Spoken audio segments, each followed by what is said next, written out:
Hi everyone, today is December 23rd, 2017, and this is the Duel Assessment, your podcast for Yu-Gi-Oh! Duel Links. My name is GreenRanger. And I'm DeckTech. And apparently it's Festivus today, so happy Festivus. That's right, happy Festivus. This week in Duel Links, we had a lull for a while. There was nothing going on at all, aside from Merrick being dragged out for 2 weeks, but now we have Bonz. A bunch of new announcements as well, and also datamined. A lot of stuff headed our way in Duel Links. So, DeckTech, what have you been up to?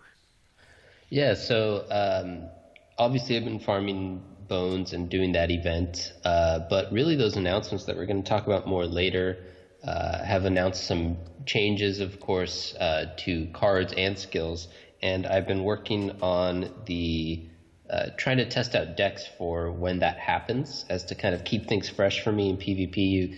You guys might remember that I was struggling to find something that was really kind of interesting for me in PvP, so I still haven't played a ton because those announcements happened fairly recently, and I've got work and holiday stuff and everything, but I've been getting in a few games now trying to test out what's going to come in a couple weeks.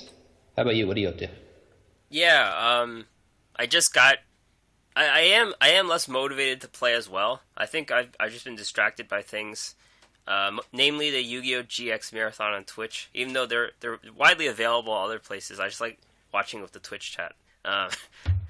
Yeah, you like to emote at them. Yeah. But I got to Legend 2 again, and I fell back down again. I'm kind of doing the thing where I'm getting more wins, but if I played more, that would have been great. This morning, I won another one as we were waiting to do this podcast, so I'm at 71 now. I'm still Legend 1.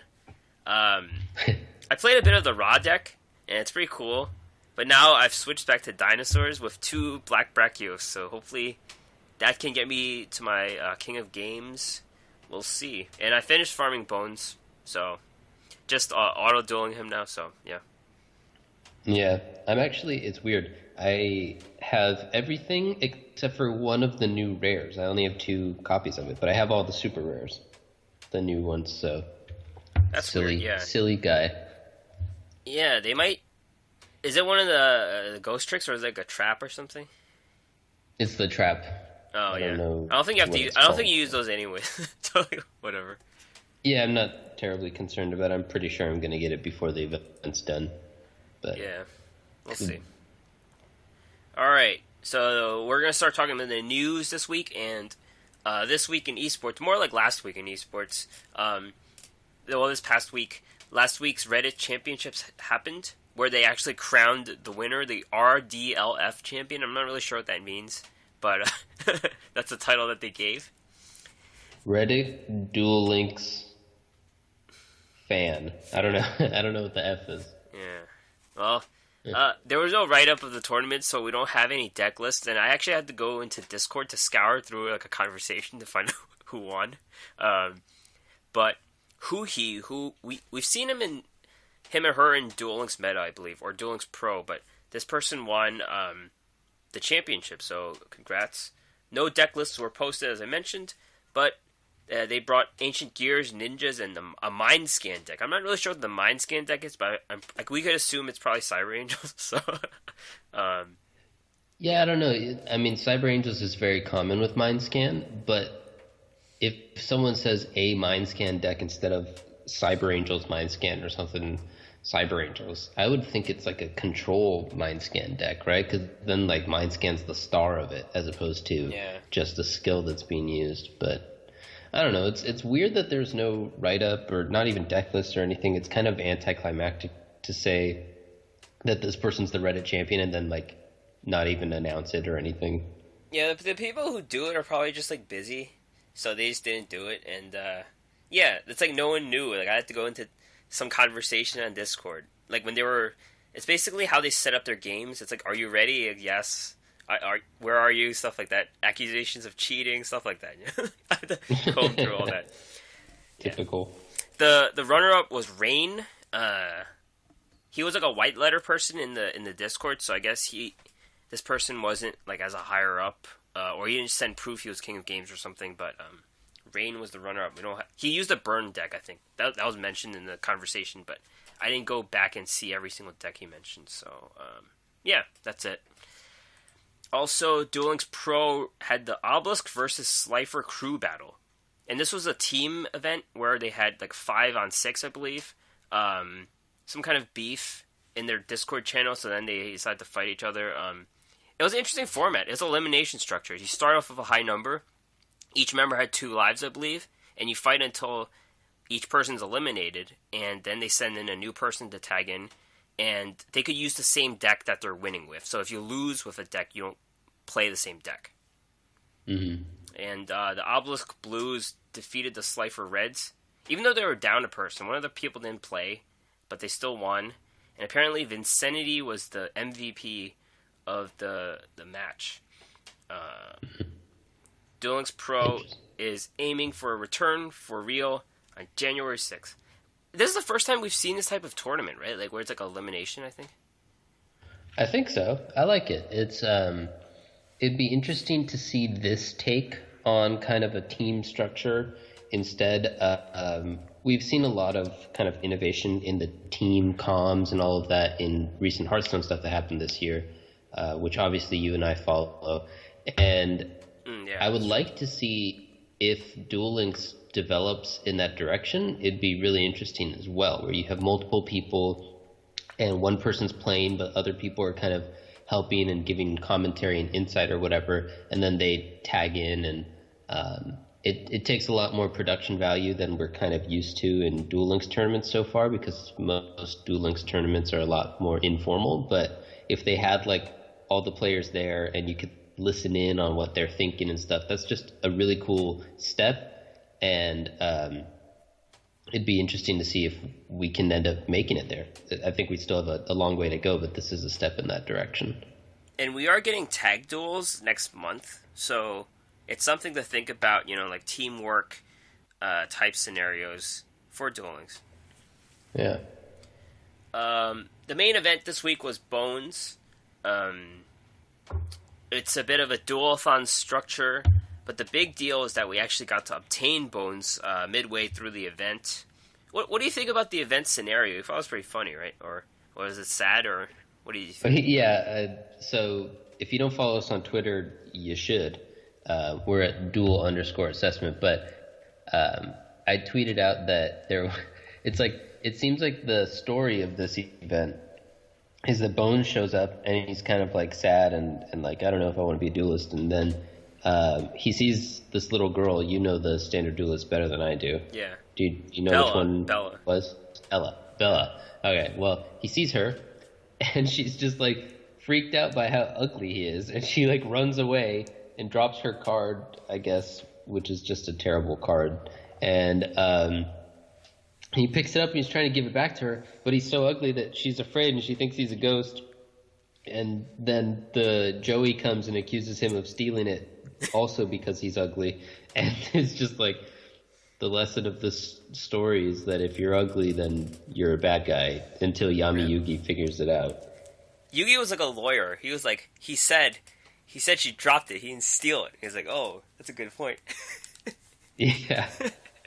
Oh, jeez. But it's funny. Like, he was like, I'm leaving Duel Links. I feel like they never really say Duel Links. Sometimes they say it. It's like breaking the fourth wall type of thing. It's like Kaiba put me in Duel Links, but he's like, I'm leaving Duel Links forever. So. Yeah, they're playing with that. It's a little bit weird. Like, I think Rex's event was doing a lot of that type of fourth wall type stuff, where he was talking about how he was sad that his dinos were bad and all of that. It was kind of a commentary on a lot of people on Reddit and other community sources were saying the same thing, where they're like, you know, what happened to the glory days of dinos? They haven't been back in forever. And so I do think that perhaps they're getting more into that, and maybe that's where their niche is. I mean, it's always been part of the game's, event structure that every character is within this digital world. And so usually the stakes are a little bit different than like the show stakes, where they're not fighting for their souls, but they're fighting for control of the digital world, I guess. But I think it's a good shift to kind of have them commenting on the fact that they're in a game and breaking that fourth wall and stuff. I like that slight comedic aspect to it that doesn't take away like all of the seriousness of the game, but it does kind of differentiate it from the other IPs. It's borrowing the whimsical nature of Hearthstone, sort of. Yeah, I mean, it's the same idea, and obviously that's worked pretty well for Hearthstone, and I loved it over there as well. So, it's not like World of Warcraft, where a quest is like, oh, get this guy's heart for a person. Right? Yeah, so it's the same idea. You're taking that that seriousness of get that guy's heart because either he dies or the world dies or something. I don't know. Haven't played WoW.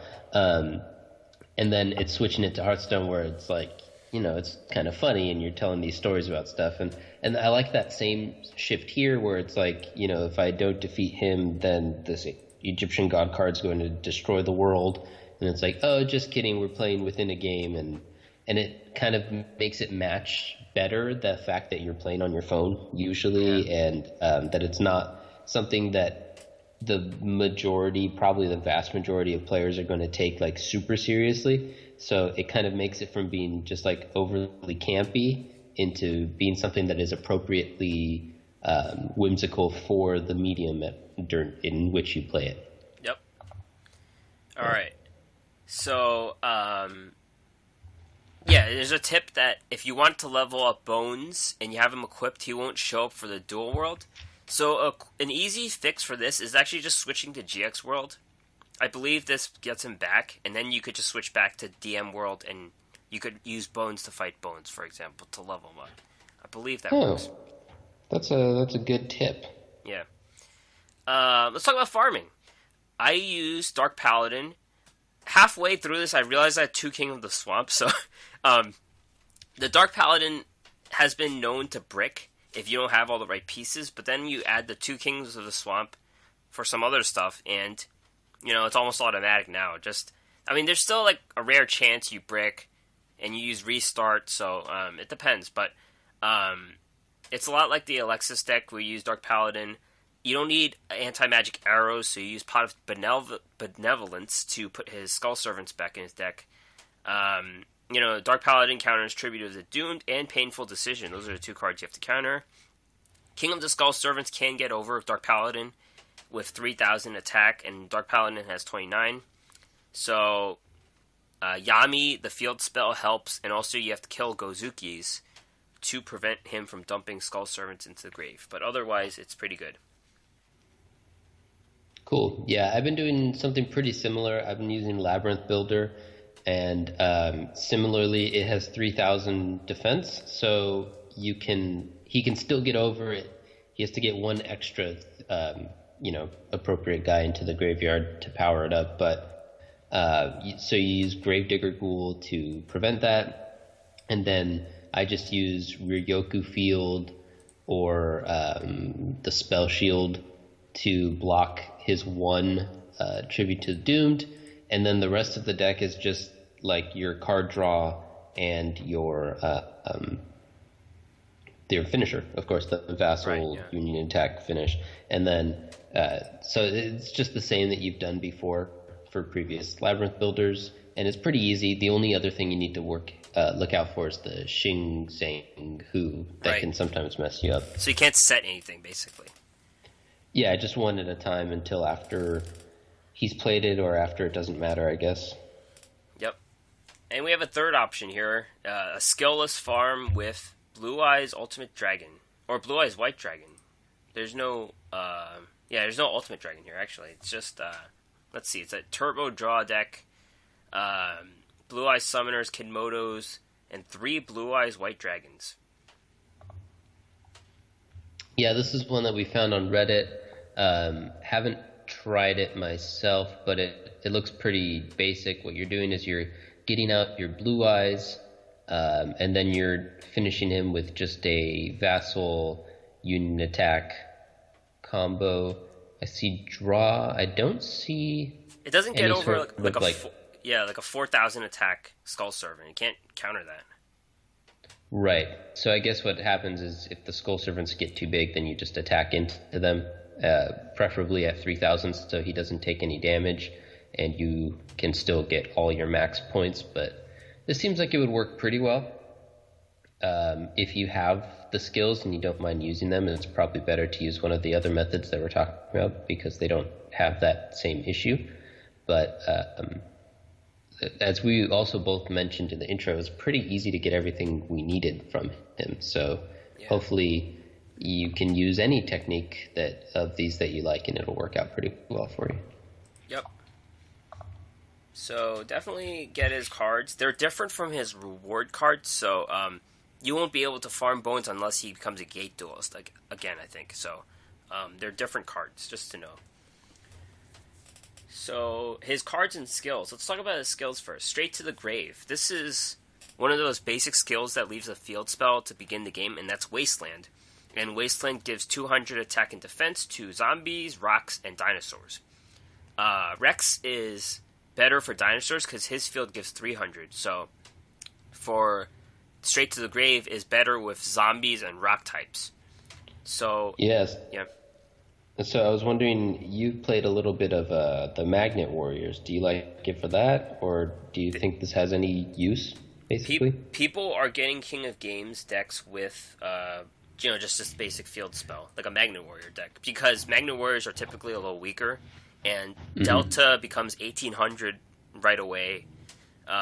There's this really cool deck that I want to try out that someone did get King of Games with, so yeah, helps them a lot. Cool. All the zombies and rock types become like 2000. Well, except for the rocks don't, but the zombies do. There's plenty of 1800 attack zombies. So, Zombie Gemini, I've seen Ghost Trick decks actually use Straight to the Grave because they have really low attack. And Magnet Warriors. So, useful skill. It's only a level 4 skill, so you get it pretty fast. Posthumous Army. This is a drop skill. And it works when you lose 2,000 life points, you turn all of the enemies' graveyard monsters into zombie types. So this is similar to No Mortal Can Resist, but it's worse in every single way, I think, because that skill you only have to lose 1,000, and it turns them into Skull Servants, and here they're their normal monster. They still probably have trouble resurrecting them just because they're a zombie type, though. There might be some problem there. It also combos with your own Red Eye Zombie, right? They're in the graveyard, though, right? Yeah, so if they come back, do they... I guess it's kind of a very indirect way of doing it, even if that works, so... Yeah. I agree. It doesn't really seem like it's the best skill. You also have to keep them alive so they could put zombies on the board and you can steal them and Red Eye Zombie. Yeah. I guess the purpose of it is probably for your own graveyard mostly, and then you have some sort of zombie synergies that you don't have to play weaker zombie. You could play better cards and still get your zombie synergies, I guess. But I don't know. Zombie Draw. This is like a draw sense skill for zombies, so you lose 1,500 and you draw a random zombie. Not very useful, I don't think. Unless there's some kind of farming deck where you need to get a zombie out maybe, but I don't think there is one currently. Yeah, there's not one that I know of, and there's also no specific combo deck or super powerful zombie that we're limited to one of or anything like that would make you really want to play this skill. I agree. There's not really any place for it yet. Maybe Bacon Saver, but Bacon Saver is the kind of card where if you're losing, it only just buys you a turn and doesn't help you get back on the board, I think. So yeah, Bacon Saver is really good when you can pull it out with the Gozuki, but just drawing it isn't nearly as solid, I think. Nope. Yeah. And he also has skills like Grit. Grit's not very useful. I don't think I've seen it in PvP, but Restart is useful. And, various decks use Restart, and also it's good for farming, too. Yeah, I've been using Restart on him in my PvP, testing some of the stuff that I've been testing is Restart skill. And so I've been using him so I could level him and test at the same time. And he also has life point boost. I forget which deck used life point boost recently. There was one. It's a kind of a meme deck. Yeah, I also saw like in the Super Cyber Angels heyday when we were all trying to figure out which was the best skill for it. I saw a few people using life point boost, but not the one that he has. Because I think his is the one that you have to have one fewer card, but you get more life points. Yeah. That's not the one you would want with Cyber Angels. That's not really the one you'd want often. The deck I'm thinking about is Cyberstein Ojama King. That's an interesting deck, but okay, I see. So they lock you out turn 1, yeah. Yeah. I've lost that before. But you have one fewer card, so that seems like it's pretty inconsistent. Yeah, I agree. Oh well. But yeah, definitely level him up for his cards. And his cards, mostly the cards he get are Ghost Trick cards. That you've never seen before. Some of them are his old Ghost Trick cards from the first time he showed up. But Ghost Tricks are basically a stall/mill deck. You'll need a lot of trap support with cards like Floodgate, Impenetrable Attack, Astral Barrier, a Faint Plan, Spirit Barrier, Windstorm Vedaqua, Curse of Anubis, things like that. And this deck I will share comes from a guy on Twitter, a Japanese YouTuber. I'm not sure if it's YouTuber, but it's like whatever they use in Japan, but Ryu Corpse, or Core. And this guy actually leveled up Bonz to level 40 in like 2 days, so it's pretty impressive on its own. But I played a bit of this deck yesterday, and how it works is you use Teia's dual standby, and you try to get Astral Barrier and Spirit Barrier, so you're getting hit directly, but you're immune. And you just set your Ghost Tricks, and then you mill them with the skeleton. That's basically the whole game plan of this deck. Yeah, so that defensive combo has been around for a little bit. Yeah. But it was significantly weaker before when there was more back row. And then we kind of got into this mode where there was not very much back row in the game.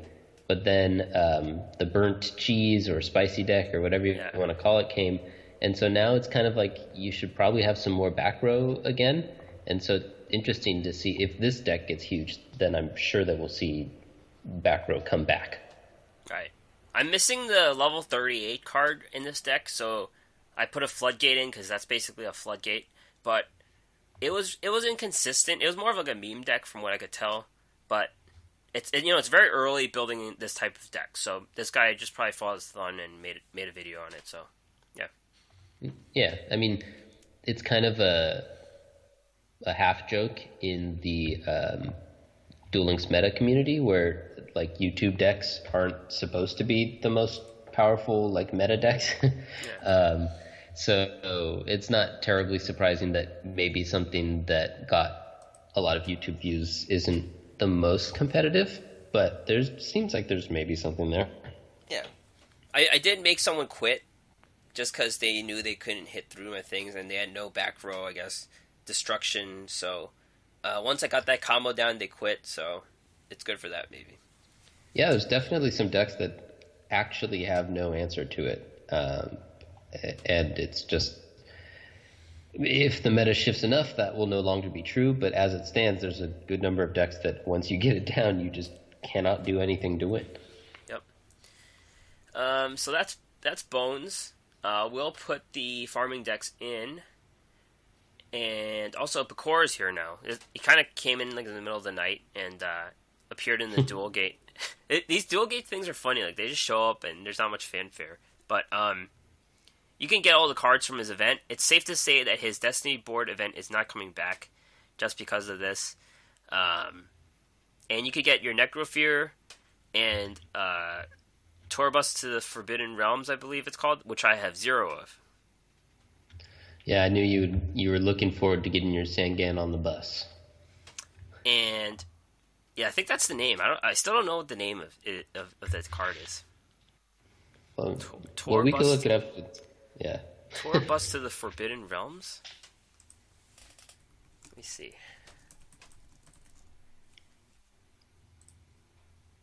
Yeah, it is. There you go. Sweetness. Alright. So get that card for Lava Golem, maybe. And to farm Bakura, you use Labyrinth Builder. That seems to be the right move, and you use Vassal. So It's kind of the shield and sword combo. Gravekeeper's Vassal, shield and sword, 2 union attacks and secret pass to treasures. Fiend Mega Cyber, it's less good because he only has 1200 defense, but it's still a free monster. And well, yeah, what you normally would do using that farm, because that's part of the farm for what's his face, Bonz that I'm doing now, is you just play the shield and sword first. And the shield and sword happens once, it's not a static effect. So you play shield and sword, and then you special summon Mega Cyber, and then that gets you over 5,000, so that when you just have 2 union attacks, you get the 10k bonus. Too much NA dueling on my part. Yeah, I didn't know that. Okay, that's interesting. But a card you definitely need is Gravity Axe, because that counters Maneater Bug.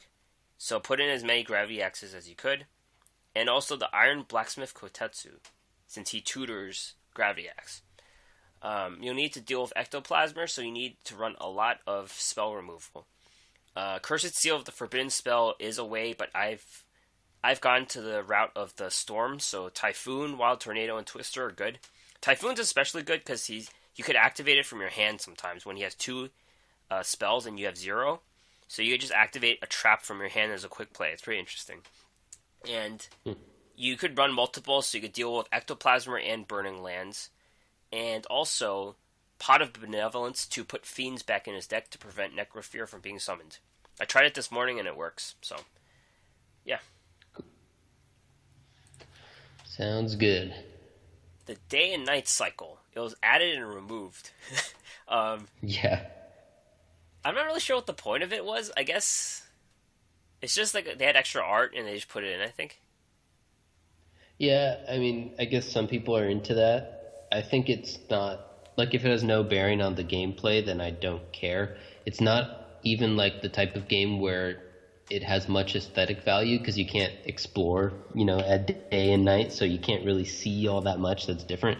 So it's kind of a useless thing as it stands, but I could totally see them making it so that, some Pokemon show up more frequently at night or whatever.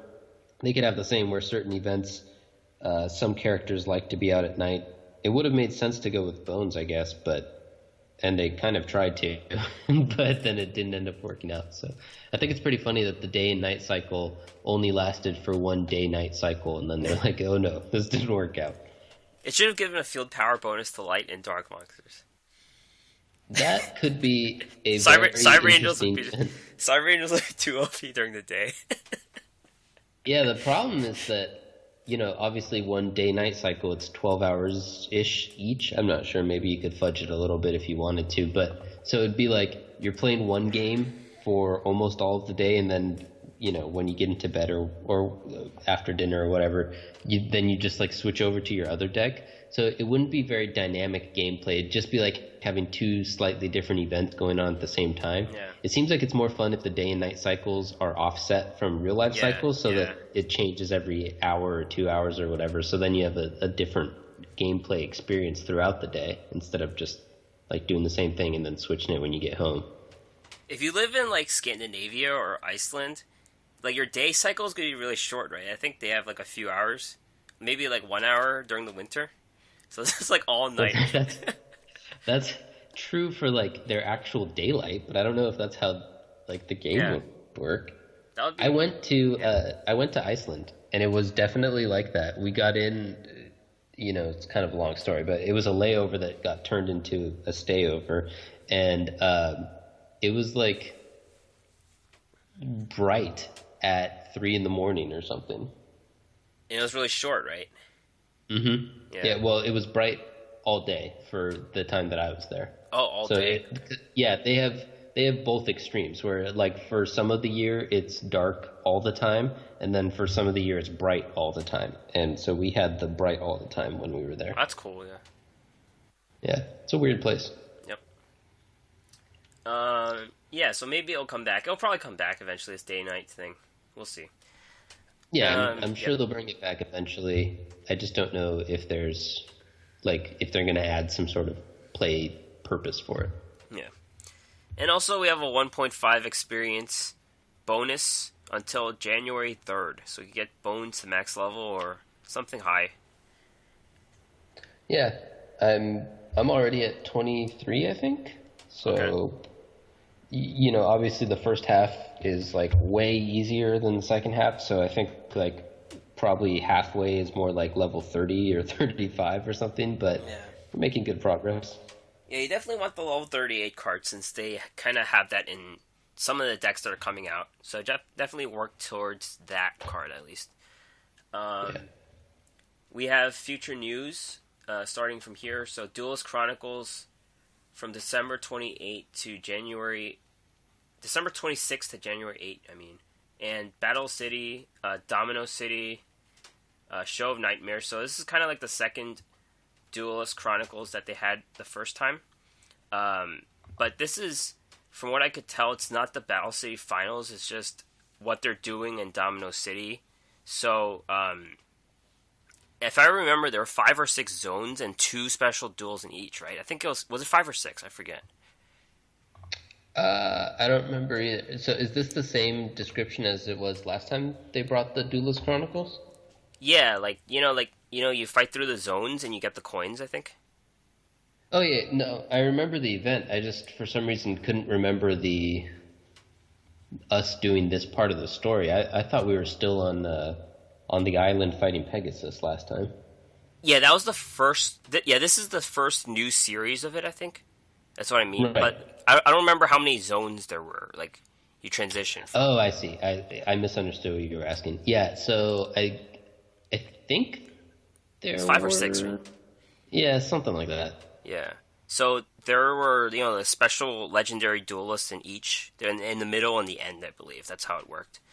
And, based on Battle City, these are the duels I expect. So Yugi versus Seeker, this is kind of the Exodia guy. And there's the cut scene where Joey gives red eyes to Yugi. I think that has to happen, so that's pretty easy to implement. Joey versus Esperoba. Esperoba was already in the game, so that's pretty easy as well. Yugi versus Arcana. It's possible we get him as a character here or through Bingo. I think this time around, so we might get Arcana now. We've seen him a few times. Joey versus Weevil. In this one, this is where Parasite Infestation got its name because he actually snuck it in his deck, so we're probably going to face a Parasite Infestation Weevil. That makes sense. Yugi versus Strings. Strings was datamined, so it could be a way for us to see or get Slifer the Sky Dragon. That would be pretty interesting if that were the case. Joey versus Mako. Oh, go ahead. What were you going to say about Slifer? Oh, nothing. Just that I agree. I assume we're going to get Slifer and Obelisk at some point soon. Now that we have Raw, so yeah, it would make sense to kind of get on to the next one, and then maybe a couple weeks after that we get the last one. Yeah, we'll see. Joey versus Mako. That happens. It's not a really notable duel for anything, but it happens. There's a tag duel, Yugi and Kaiba versus Loomis and Umbra. I'm not really sure how this will work, but tag duels are coming soon. So this is the big one right here. Tristan versus Rare Hunters. This is a huge deal. I mean, some people say it's stupid, but I think it's a huge deal. Every time they have a survey, I ask for Tristan and Duke. So Tristan's been data mined, but he never actually duels in Battle City. But he does fight 3 Rare Hunters, so it's possible he they put a duel in for him versus Rare Hunters. It's possible it's a fighting game, so you just go into a Streets of Rage type game on your phone. It's also possible they're doing this to troll us. It's very possible since it's just a data mine. Yeah, I don't know. Maybe it's just a cutscene. I feel like if there were a different style of game, like if they switched it to some sort of fighting type thing specifically for this, they would make a bigger deal about it. Yeah. I think it's just going to be a regular duel, I think. Yeah, maybe. And you get to use his cards or something like that, or I don't know, maybe. But we'll see. It'd be interesting if they made like a special, unique Tristan card, and the way that they depicted his fight was your opponent had 3 Rare Hunters and you had just a Tristan, and you just attacked into it a couple times and, had maybe traps or whatever to make. So it was a duel with like unique cards that were specific to this game. I don't know. Maybe that's one way they could do it without creating an entirely different type of game. Yeah. I will expect him, though, and I will be completely let down. The whole event will be ruined for me if he doesn't show up. Seriously. Okay, well, yep. Good. That's how strongly I feel about it. Alright, next one's Yugi versus Mind Controlled Joey. Mind Controlled Joey is a datamined character, and this is an iconic duel, so he basically is Joey, but he uses more burn cards, so that's what it is. That's why he has Hinotama in his deck. That's where it comes from. Yeah. This is just kind of a joke, but Mai versus John Claude Magnum's not going to happen. It is a Battle City duel. He duels to try to marry her, and he tries to steal her at the end. What a gentleman. Some of this stuff is just so like politically incorrect to like current events. So yeah, that's just never gonna happen. And finally, the last one is Bakura versus Bonz. This is the last Battle City duel where he basically takes all of Bonz's locator cards and sends them to the Shadow Realm. And it could happen because both characters are in the game. So these are the duels I expect. Sounds, like you said, Bakura Bonz sounds pretty doable. Like you said, they're already both in there. So a lot of these things are data mined already. I'm looking forward to it. Yep. And it's just a fun thing to do. I feel like there hasn't been like a ton going on in the game. This is just something to occupy our time. And also, getting new cards is always great. So. Yeah. This is also interesting for me because this is kind of like when I stopped watching the show. I really only watched like that first season, I think. Yeah. And so now when they do those story bits, I'm going to actually be more it's a different type of invested, I guess, because before it was like this nostalgia and that type of enjoyment out of it, but now it's going to be like, oh, okay, that's cool, interesting, learning about the story. Yeah, there's definitely that value if you've never seen these episodes, so definitely cool. Yeah. Alright, so this is the big item. Nerfs. Change to the forbidden limited card list. This is expected January 8th, so you only have a few weeks left of Cyber Angels, basically. And there's 2 cards that are added to the semi-limited list. That's Cyber Angel Dakini, so it goes from 3 to 2. And also Machine Angel Ritual from 1 to 2. And it's notable because they're both... It's like you can't have 2 of each. You could only have 2 of both cards combined. So, this was expected, I think. Even as you were a Cyber Angel player, you knew it was coming, right? I think. Yeah, I mean, once we went to the what were they called? Was it the Kaiba Cup? Yeah. Right. Yeah. When we went to the Kaiba Cup, the first round of the Kaiba Cup seemed like kind of promising. There was a good amount of deck diversity. Obviously, that round was less intense because kind of like it was the precursor to the quote real competition for the spots, but still it seemed pretty good. But then when we got to phase 2 of it, it was just so heavily filled with Cyber Angels, and not just that, but also just the community was so tired of seeing the Cyber Angels that it really seemed like something had to be done. And then I forget when it was, but a couple weeks ago they said something about how they received our feedback on it and they were going to make changes, and at that point it was just pretty much the deal was sealed. So This isn't surprising. We knew for a while that it needed another nerf, and this specific nerf isn't even that surprising either because we kind of mostly saw how things were going. Yep. So what you have to do is, if you continue playing Cyber Angels, is 2 Dakinis or 0 Machine Angel Rituals, 0 Dakinis, 2 Machine Angel Rituals, or just 1 of each. Why don't you talk about this? What's the biggest thing this does to Cyber Angels? Okay, so just to reiterate, the way that Yu-Gi-Oh does their ban and restrict is a little bit kind of different from any other game that I've played, where they have these categories of cards that you are allowed to play from that category only 1 or 2 cards. And so it's a little bit weird, but when they say that these are both limited to 2, they mean from within that pile of cards that is limited to 2, you're only allowed to pull 2 cards out of that pile. And that pile includes both the Dakini and the Machine Angel Ritual. So that's why you were talking about the split of 2, 0, 0, 2, or 1, 1. And that is a big deal because usually the deck really wants 2 Dakinis and at least 1 Machine Angel Ritual. And the reason why that first nerf was not so bad is that it let you keep doing that. And you want the second Dakini just in case your first one gets stuck inside a floodgate trap hole or a mask or, anything that kind of makes it on the field still, but otherwise unusable. Or even if it's in the graveyard, you can then kind of save it with the second Dakini, right? So either way, you get a lot more value out of having 2 Dakinis than just the 1. It allows for a lot more recycling. It allows for you to do things like clear if they have 2 monsters, because if they only have 1, then that's kind of like one of the play arounds against Dakini is if you can have a smaller monster that you don't mind getting rid of to protect your big monster.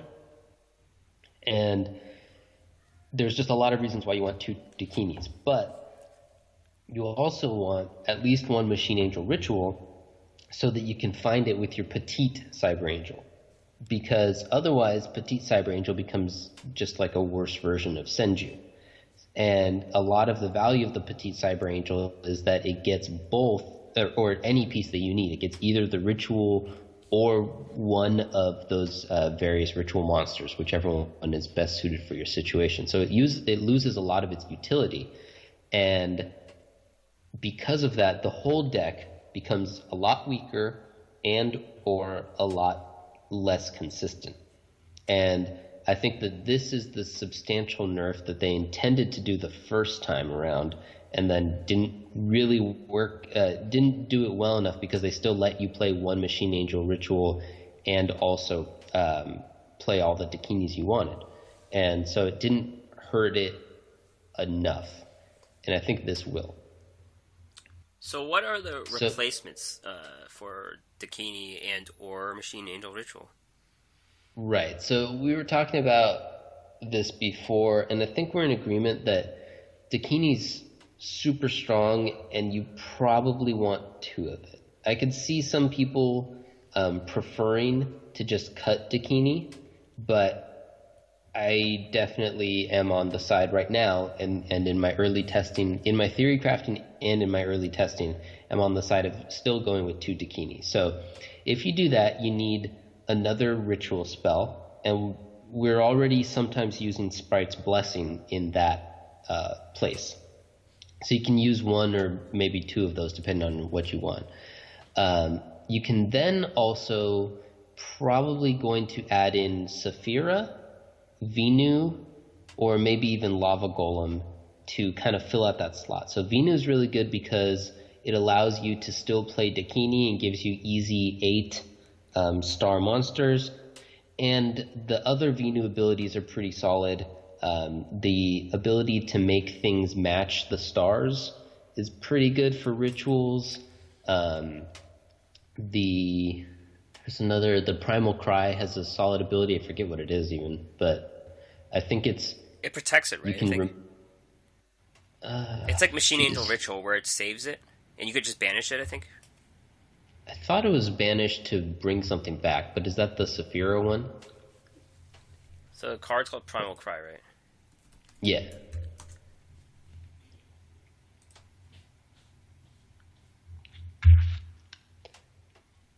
So you could, during your end phase, you can banish this card from your graveyard, target 1 ritual monster in your graveyard that was sent there from the field this turn, and special summon it. Yeah, there we go. So obviously that has pretty good synergy. It allows you to ritual summon something and then use that thing that you just ritual summoned after you get its enter play abilities and stuff as another ritual summon fodder for instance. So it has like internal synergies that are really solid. And Lava Golem has some synergy because it's another 8-star, and because it can do stuff like kind of consolidate their guys, essentially. So if they have 2 guys out and you have enough fuel for it, you can use Lava Golem to make their 2 guys into 1 guy, and then use Dakini so that you can essentially use Dakini to clear both of their guys. Even though it costs you an extra card, it gives you the tempo advantage. It also, of course, deals 1,000 damage to their face if you leave it up, so that's good for just dealing that last little bit of damage. I've seen Ancient Gears with Cyber Angels. And what about Ancient Gear Golem? I have not seen that, and that's interesting. I don't know. The good part about that, I guess, is that you can give yourself a little bit of built-in protection against spells and traps, which is nice, because that's kind of one of the weaknesses of Cyber Angels sometimes, which is, of course, why people are running Mind Scan and stuff. Yep. I don't know. All right. Yeah. The other route would be to cut the Dakinis and to just make it all 6-star guys with Saphira as part of that. And Saphira, of course, also has a lot of really powerful effects, and those effects also synergize with the Cyber Angels. So when Saphira first came out, people were thinking that Cyber Angels might go that route, so now it ended up being more efficient not to. But now that Cyber Angels is being limited a bit, it might be a good idea to bring it back and try that. So Saphira reads, during the end phase, if this card was ritual summoned this turn, or if a light monster was sent from the hand or deck to the graveyard this turn while this card was face up on the field, you can activate one of these effects. Draw 2 cards, then discard 1 card, discard 1 random card from your opponent's hand, add 1 light monster from your graveyard to your hand. And you can only use 1 effect per turn, and only once that turn. So obviously all 3 of these are powerful effects, and 2 of them have specific synergies with the deck. And the other one is just discarding something from your opponent's hand. It's always nice to get some card advantage. It helps eat up the disadvantage of playing rituals as well. So obviously those are powerful, and the ritual spell for Saphira is Hymn of Light, which also has a powerful effect. If a ritual monster you control would be destroyed by battle or card effect while this card's in the graveyard, you can banish it, this card instead. So that was the protect one that you were thinking of, which obviously has the same effect as Machine Angel Ritual, so it's kind of an easy slot in that sense. The weakness to that build is that you are losing Dakini, which is arguably the most powerful card in the deck. So I could see maybe people trying to do Dakini with Saphira as well. I tried that a little bit. There's a little bit of permutations within all of those various ones, but those are kind of your main things that we're looking out for, and that I'm specifically going to be testing the couple weeks to come to see what I like on day 1 of the restrictions going live. Cool. So hopefully that's all you need to know, unless there's a new set and it has some new card in it that we don't know yet. But this is what we can see, what DeckTech can see as replacements for Cyber Angels.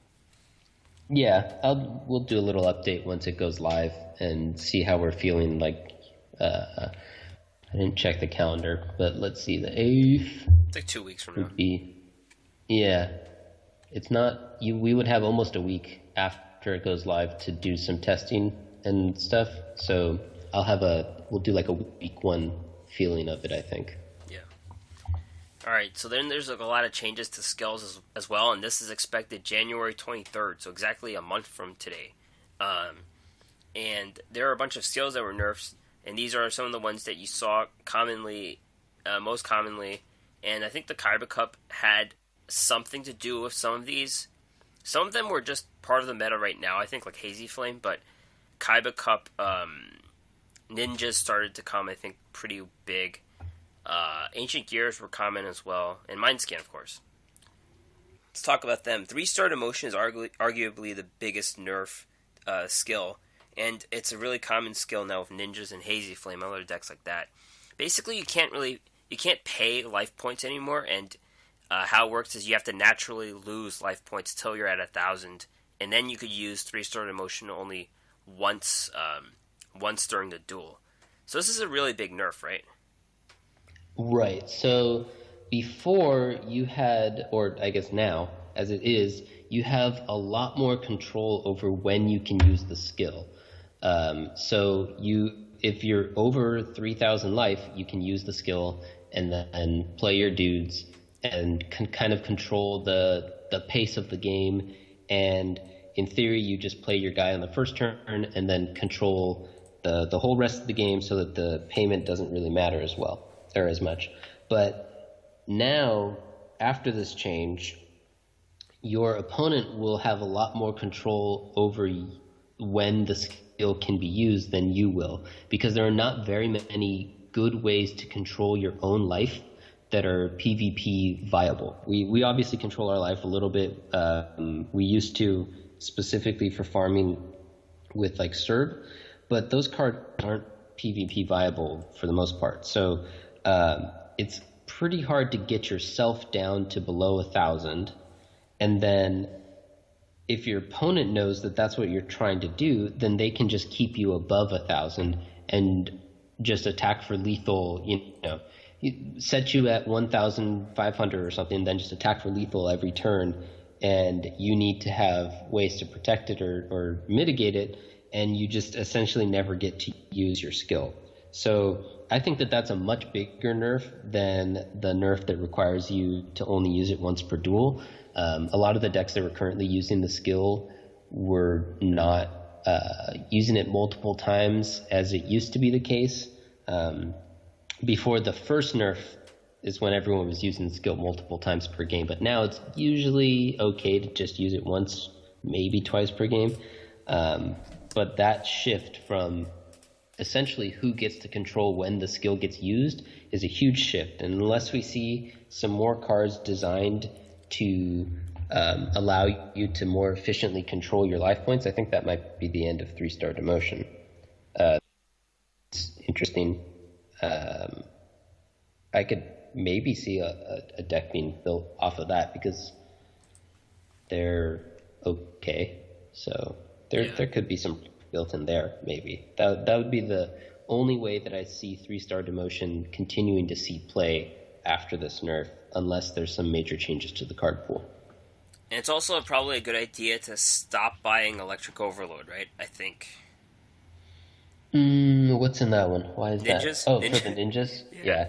I think the ninjas get a big nerf.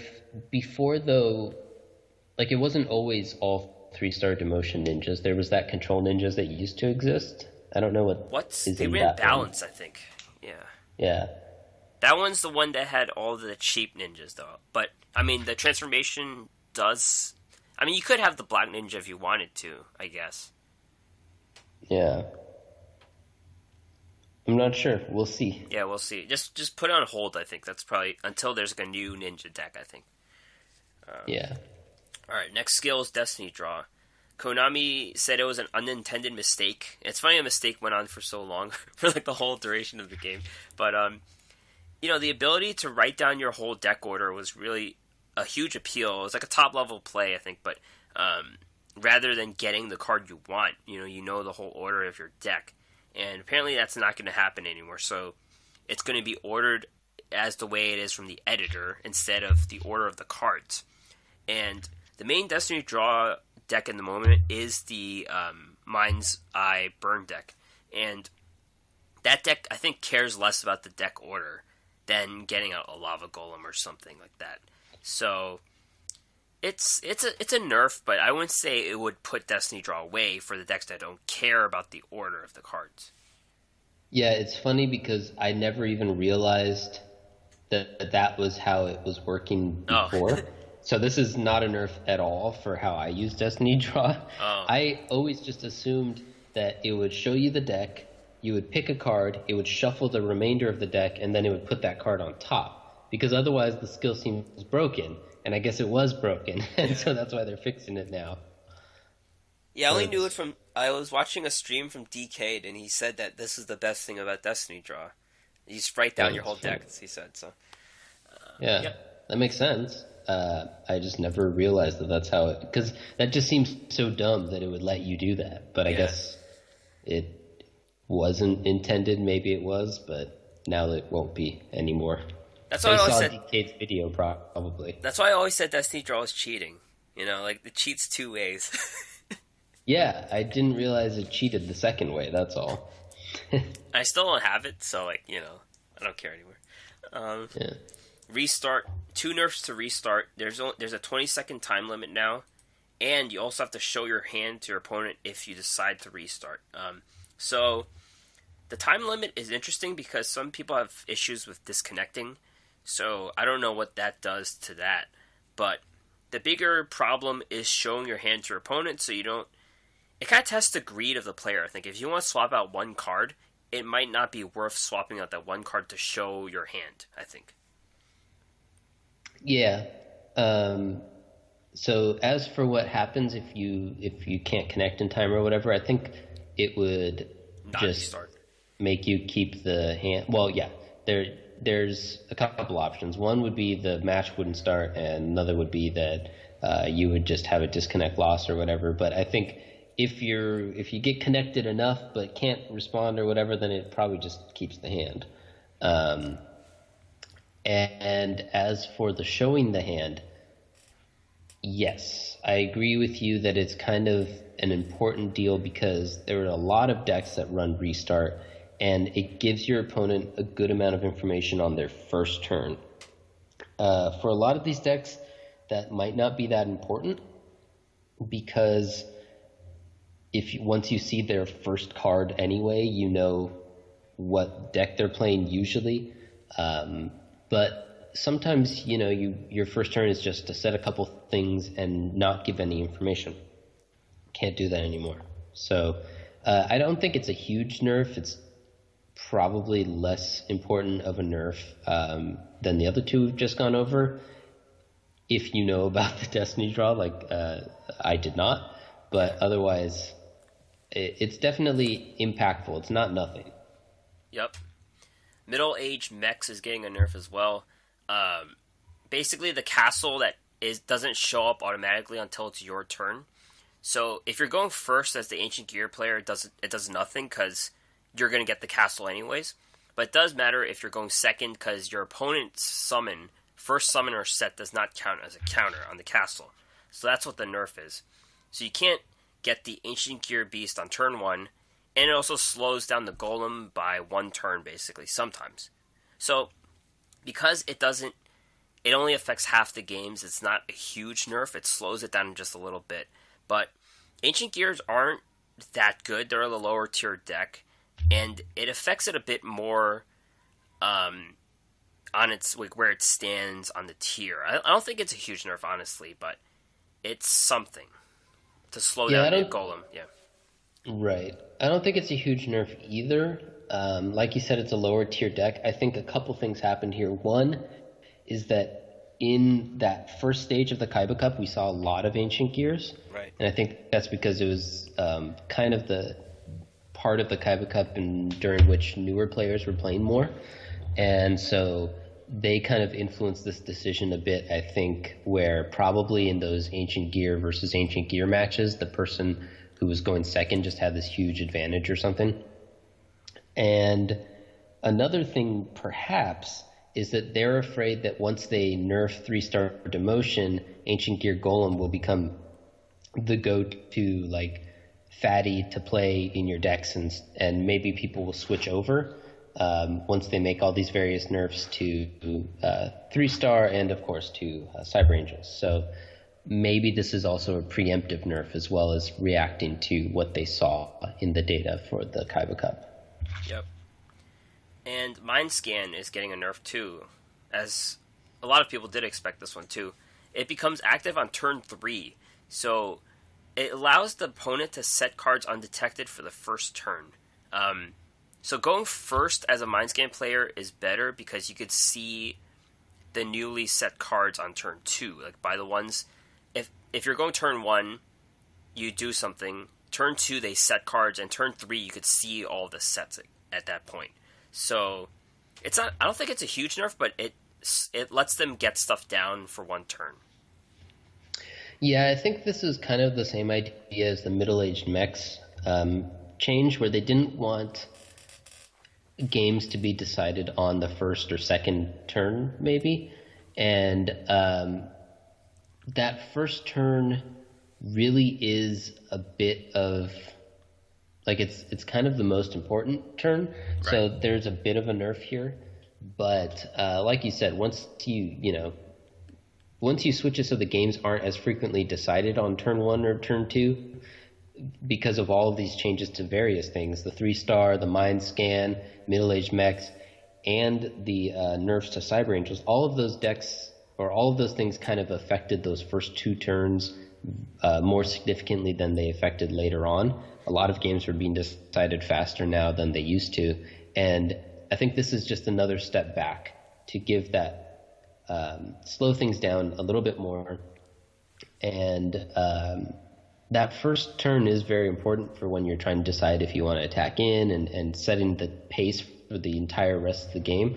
So it's a significant nerf, but it's not one that's going to break the skill. Yeah.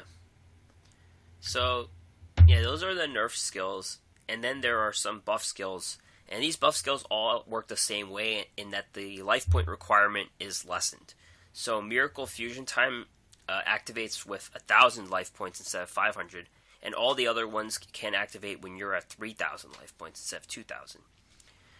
I'm just going to go through these pretty fast. Miracle Fusion Time, it lets you get a fusion monster from your extra deck using your graveyard monsters. So, you could get your elemental heroes out. I think that's what the purpose is. It seems like they're doing a lot for elemental heroes, but they're still not here yet, so this might do it, maybe. Where the heroes dwell will get Skyscraper, which gives them 1,000 points. A field spell gives them 1,000 attack points. So that's pretty good. Destiny Calling, same thing. 1,000 life point field for Destiny heroes. We still have yet to see these cards as well. And finally, the Bastion skills. Firm as the earth, silent as water, quick as wind, and mighty as fire. They all give 500 attack to your attribute monsters. So earth, water, wind, and fire. I think the earth deck might have some play with psychic decks, because some psychic decks are earth attribute monsters, and they normally lose 1,000 life points on psychokinesis. So I do see something there, maybe. A couple of the psychics are wind as well, right? Yeah, so it's maybe... it's like you don't do the, well, let's see, which ones are wind? The green guy, the 1700 guy, and the genetic woman, those are wind. Mm-hmm. It's like not the Ishizu method, but it's like the Borg is earth, the Serene Psychic Witch is earth, the Armored Axon Kicker is earth. So there's like enough there, I think, yeah, for some earth thing. Yeah. Maybe, yep. So, yeah, we're gonna get these next month, so enjoy the skills as they are while you can, I guess. Yep, that's why I'm testing Cyber Angels with Restart, because, well, first of all, I don't think that nerf is going to terribly change how the deck works, but second of all, you're still going to have those more than 2 weeks worth of, about 2 weeks worth of time where you can use those skills. So, as we know, in Duel Links, 2 weeks can be a long time. It's probably middle-aged mechs, Cyber Angels, going forward. Yeah? That's my prediction. You're calling your shot now? Yeah. I'm going to have to try that out. I'm going to add it to my rotation. It's pretty funny. Alright, so now we're going to talk about data mining, and they found Zane Truesdale in the upcoming box Primal Burst. So, Zane's a character who's like a big shot duelist. He's kind of like Jaden's first main challenge in Season 1, but he brings Cyber Dragons. Unfortunately, we don't get the Cyber Dragon that comes out as a 2100 for free, or like a normal summon 2100, because that would be OP. We're getting weaker cards as the tribute monsters, the 4-star monsters. So, these are the cards. Cyber Laser Dragon. Cyber Laser Dragon comes out with a card called Photon Generator Unit, and you have to sacrifice 2 Cyber Dragons to special summon it. And how it works is it's 2400, 1800. Once per turn, you can destroy a monster with attack or defense equal to or higher than the attack of this card. So each turn you can destroy a monster with 24 or more attack or defense. That's pretty solid. Yeah, I mean, I don't like cards that require you to have like so many requirements before you can bring it out. So I'm not terribly impressed, but that's all right. Yeah, I mean, it's like the setup is always... And they're giving you these weak monsters to set it up instead of the 2100. It probably would have been too good with the 2100, yeah. Yeah, also the 2100 is so good that they would just play that. Like, they don't want you to not play the Cyber Dragons and instead just play this one guy. Yeah. So, I do like that they look like Rayquaza, or whatever that card's called, or Pokemon's called. I have no idea what you're talking about. Okay. Too nerdy for you. I quit Pokemon earlier. Yeah. Cyber Barrier Dragon. This one's even worse. It's a 800 defense. And it's a 1 tribute special summon, so there's a trap card called Attack Reflector Unit. You have to sacrifice 1 Cyber Dragon to get this guy out. And its ability is once per turn, while this card is in attack, your opponent's next attack is negated. So it's an 800 attack monster with 2800 defense, but has to be in attack mode. That's kind of... Yeah. That doesn't do it. Well, it's interesting. It means, like, 1 monster's attack, right? I believe so, yes. Okay, so it's not the attack phase, which would just be broken, because you can lock your opponent out unless they destroy it or silence it some other way, or negate the effect some other way. But as it actually is, then I agree this card's not that good. Yep. There's a fusion monster called Chimera Tech Over Dragon. You get this out with cybernetic fusion support. And how it works is you fuse a Cyber Dragon with 1 or more machine monsters. And its attack and defense equals to the number of fused monsters times 800. Each turn, this card can attack your opponent's monsters a number of times equal to the number of fusion materials used for its fusion summon. So it's kind of like one of those really big guys. It's kind of like 5-headed dragon. It just like could win you the game on 1 turn, but I mean, you could just counter it with any trap card. Any super rush, kills it. So yeah. And then the weak monsters I mentioned: Cyber Dragon Zwei and Proto Cyber Dragon. Proto Cyber Dragon's just 1100. It counts as Cyber Dragon though, and Cyber Dragon Zwei only counts as Cyber Dragon if you discard if you reveal a spell from your hand. So it's conditional Cyber Dragon. Yeah. Not that good. It's 1500 attack, which is at least not abysmal, but right. I agree. I don't think these guys... I'm not seeing how they make a big impact on the game. Yeah, there's some other boss monsters that they have as well, like Cyber End Dragoon or something that's really good. But we're not getting them. Yep. So that's Zane and his event cards. And then the next box, Primal Burst. There were some leaked cards, so let's talk about these pretty fast. The Volcanic cards. Volcanic Doomfire, Blaze Accelerator, Tri-Blaze Accelerator. So it's kind of like a 3-step summoning process, which kind of hurts the appeal.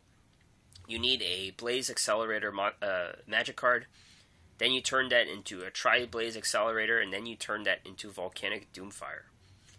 And Volcanic Doomfire is a 3000 attack pyro. You can only summon it from sacrificing Tri-Blaze Accelerator. During your opponent's battle phase, they must attack it with any monster that's in attack mode. Whenever it destroys a monster and sends it to the graveyard, destroy all monsters your opponent controls and inflict 500 damage for each monster destroyed by this effect. It seems like the magic cards are kind of like control cards where they use discard pyro cards to destroy monsters, but it seems like it's like a lot of setup right now. Just to get this guy out. Yeah, I like the ability to discard pyro cards to destroy monsters. That's fun and seems really powerful. Right. I'm not sure about the summon guy. Yeah. There's the Volcanic Rocket, though. It's a 1900 attack. It's a beater and a tutor. You could tutor out a Blaze Accelerator. So this card looks pretty cool. It just says on its own just for doing so much and having a lot of stats. Yeah, this card seems really good. 4-star 1900 is already good, and then you also get to tutor out something. That's just, if there's anything to the Blaze Accelerators, they're definitely going to play this card. Yeah, you could just play like a Firefield or something. Probably not a Firefield, but yeah, Firefield would make this guy like 24, which is like a magic number. Sort of. That's true. Yeah, that way he can trade into Red Eyes and stuff. Yep. And the Blaze Accelerator is just a really good control card. Like, those magic cards are really good. Yeah, and if there's any way that, what I really like is that you can, I'm thinking of ways to recycle or use the things that are in your graveyard already is kind of the more interesting aspect of it to me. So I'm looking forward to trying out the Blaze Accelerators. Yep. Dark World cards, they kind of have a gimmick of triggering when you discard something from your hand. So it's possible if Saphira becomes really common, it's the card that counters Saphira, because Saphira can make you discard stuff. Mm-hmm. There's the card Rainbow, Overlord of Dark World. And whenever he's discarded, you destroy all monsters your opponent controls or all spells and traps they control. Wow. So there's that. Yeah. Cloudy and Eye of the Typhoon. It's a 3000 attack guy that's immune to battle destruction, but he gets killed when you switch him to defense mode, so pretty unplayable. Yeah, I mean, that's just... First of all, he's like infinite stars, takes 2 tributes, or is otherwise hard to get out. And then, like you said, you can just Sphere Kuribo him or do any number of other ways to just kill him pretty easily. Unless they get some kind of like Cloudy in support or something, maybe. I don't know. Yeah. Gaia Plate, the Earth Giant, is pretty bad as well.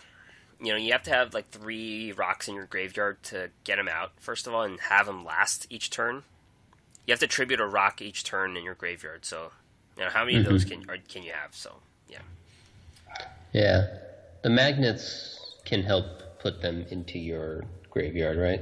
So maybe there's something there, but I really like that you can special summon him, so, free summons. I always like free summons. That's true. Yeah.